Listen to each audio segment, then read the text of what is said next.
You're watching Station Zero.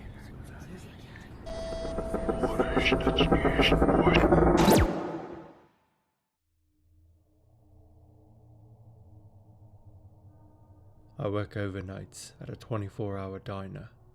You can probably guess what company. I'm used to weird people and odd things happening, but tonight was too much.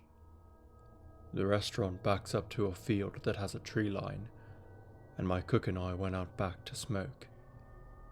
We could hear someone yelling in the distance, but we get a lot of homeless people that come through town that are usually quite harmless, so we just shrugged it off as weird and went back inside.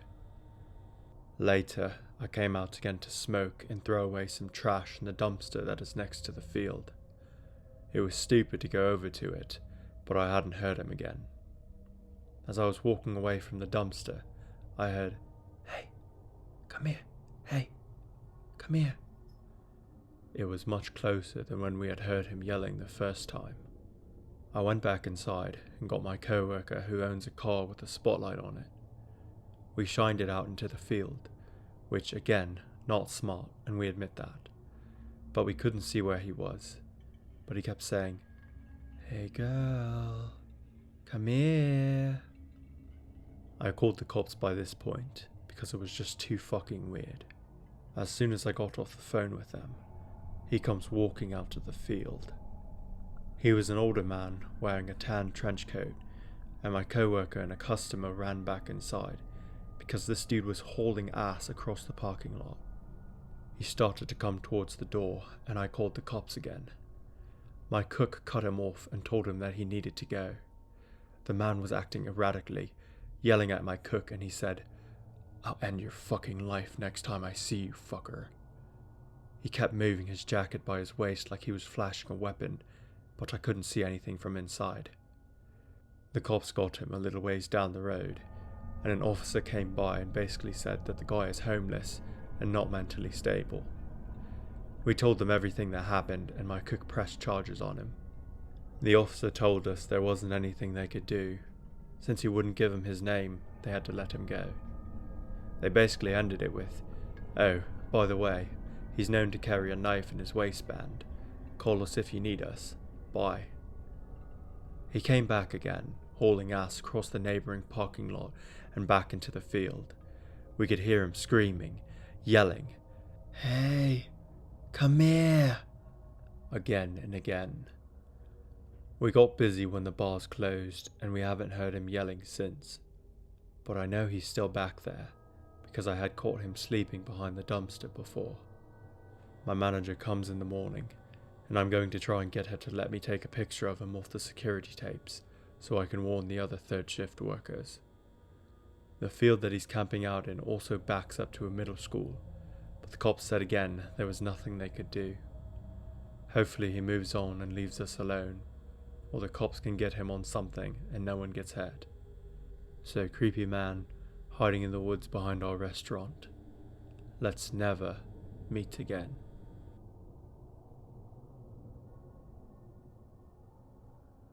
I grew up in a small California town, known for its orange groves from days gone by.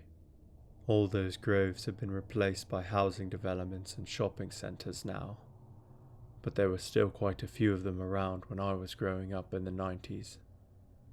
My friend Johnny and I used to get into all kinds of trouble back then. We were just general miscreants, but there was one time, I truly believe, we almost became victims of a child predator. If anyone reading this also grew up in the 90s, then you know that it was a completely different era. We'd be out all times of the day, and our parents would have no idea where we were. There were lots of kidnappings back then. I can remember multiple times that I was offered candy or asked by some creep to help him find his cat. I always said I'd go and check with my mom, and by the time she'd get outside, ready to whoop some ass, he'd be gone. So anyway, Johnny and I were up to no good one day after school. We were traipsing around this orange grove that bordered this street. We started pulling these little metal dam things off the irrigation channels and tossing them water only. All of a sudden, we heard a sharp whistle, and we both looked up to see this man, about 25 feet away from us, wagging his finger and going, But his reaction was not at all proportional to the property damage we were causing. He clearly didn't own or work in the grove, because instead of screaming at us to stop, he had a grin from ear to ear. I can still see his face in my mind all these years later, and it gives me chills. Johnny and I stood there for a second, watching this guy. Then we looked at each other, and Johnny looked back toward the guy and shouted, "Run!" I looked over my shoulder, and this guy is in an all-out sprint towards us. Despite the physical exertion he was putting into his sprint, the grin was still there. Johnny and I ran harder and faster than we'd ever had before. We made it out of the grove and back to his house before noticing the guy wasn't behind us anymore. We got back to Johnny's house and quickly forgot about the incident, because Johnny's family had just gotten a new N64 and we started playing Mario. I can't remember if it was the next day or week, but sometime after this happened, we were with his mum getting donuts and we saw a wanted poster with a sketch of a man that looked awfully similar to the guy who chased us. He was wanted for trying to kidnap a boy outside of a school. Johnny and I looked at each other and seemingly telepathically agreed to never say a word. I don't know why we never spoke up. Maybe because we were at that age where we'd be relentlessly bullied by homophobes because of the mere possibility that we could have been raped. But we never did speak of it again. As I'm typing this, I'm considering reaching out to Johnny to see if he remembers and if it aligns with my memory of the incident. There were so many different things that happened in my childhood in the 90s that could have easily ended with me dead. Somehow, I'm still here. I have my own family now. I trust no one because of incidents like that. I always had my head on a swivel. Dude who may have been a child rapist that chased me and Johnny in that orange grove that day. That's not me.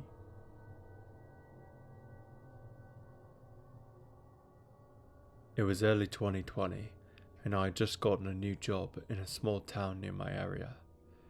While looking for a new place to live, my sister offered to rent her house to me.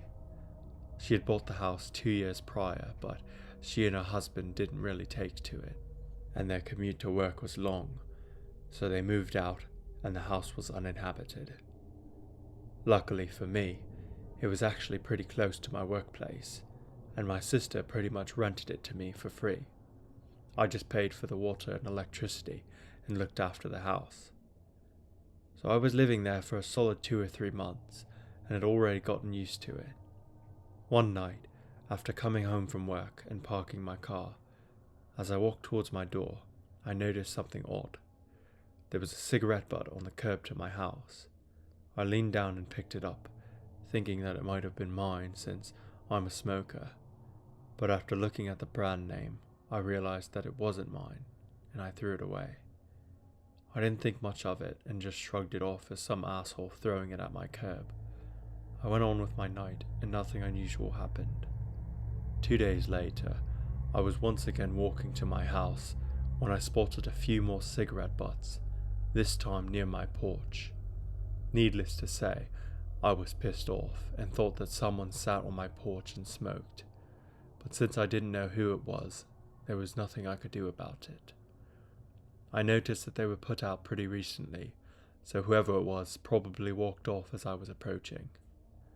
That night, I was watching a movie on my laptop and it was pretty late, so I was surprised when I heard a car passing by. It's a suburban neighborhood and it was COVID, so people rarely ventured out at night, but I didn't think much of it. Around half an hour later, I was surprised when I heard chattering nearby.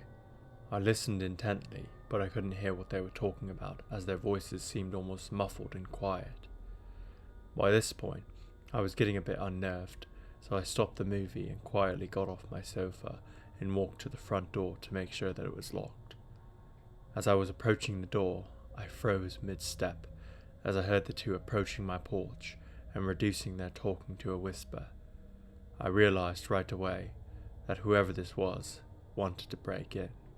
I leaned against the front door and waited, expecting a loud bang against the door or the doorknob being shaken, but it was oddly quiet.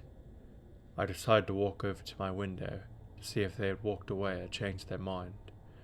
My windows have bars from the inside that you have to unlock so that you can move the curtains to look out the windows comfortably. I slowly unlocked the bar mechanism and lifted it up. I moved the curtains and was taken aback. Leaning up against my window was a man. He was as startled as I was because he basically stumbled over his own steps as he jumped back. He tightened his hoodie to cover his face, so all I could really see was his big blue eyes looking at me. His friend realized what was going on and right away started to kick the door in. He kicked it a solid 4 or 5 times, but the door wouldn't budge. All the while, I was staring at them frozen in fear and trying to comprehend the situation. I snapped out of it and slammed the bars over my window, locking them out and running upstairs to the storage room where I pushed a table up to the door and called the cops. As I listened and expected the two to come inside any minute, I heard a loud crash and bars from my windows being shaken aggressively. When they realized they couldn't get in, one of them let out a long, angry scream that probably woke up half the neighborhood. By the time the cops came, they were long gone. The police couldn't find out who it was, but were more active in the neighborhood in the following weeks. Regardless, I wasn't too keen on staying there, so shortly after, I moved out. My sister sold the house a few months later, and as far as I know, nothing similar ever happened since. I honestly don't know what they wanted, or why they were so determined to get in. But whoever it was, let's not meet again. If you enjoyed the video, make sure to like, comment, and subscribe.